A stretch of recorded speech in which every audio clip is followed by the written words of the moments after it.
السلام علیکم ورحمۃ اللہ وبرکاتہ۔ آپ اپنی اسکرین پہ جس معذور بچے کو دیکھ رہے ہیں ان کا نام غانم المفتاح ہے۔ غانم المفتاح 5 مئی 2002 کو قطر میں پیدا ہوئے۔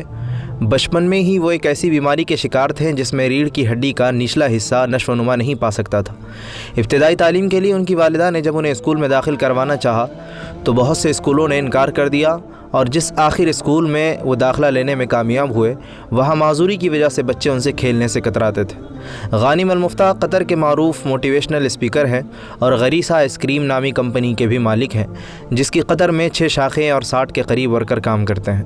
غانم نے اپنے خاندان کے سپورٹ سے ایک فلاحی تنظیم الغانم فاؤنڈیشن کی بنیاد بھی رکھی، جو دنیا بھر میں معذور افراد کو ویل چیئر کی فراہمی یقینی بناتی ہے۔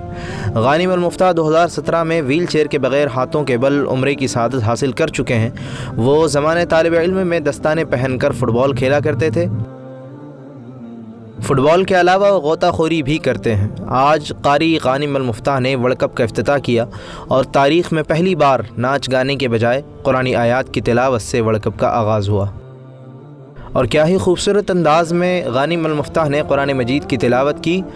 امریکی نامور اداکار مورگن فریمین وہاں افتتاحی تقریب میں ہوسٹ تھے۔ انہوں نے سوال کیا کہ دنیا میں کس طرح مختلف اقوام، نسلیں اور ثقافتیں ساتھ رہ سکتی ہے، تو قطر کے اس معذور بچے نے قرآن مجید کی عمدہ آیت کا انتخاب کر کے اس عالمگیر مسئلے کا فوراً حل بتا دیا۔ یا ایھا الناس انا خلقناکم من ذکر وانثی وجعلناکم شعوبا وقبائل لتعارفوا ان اکرمکم عند اللہ اتقاکم ان اللہ علیم خبیر۔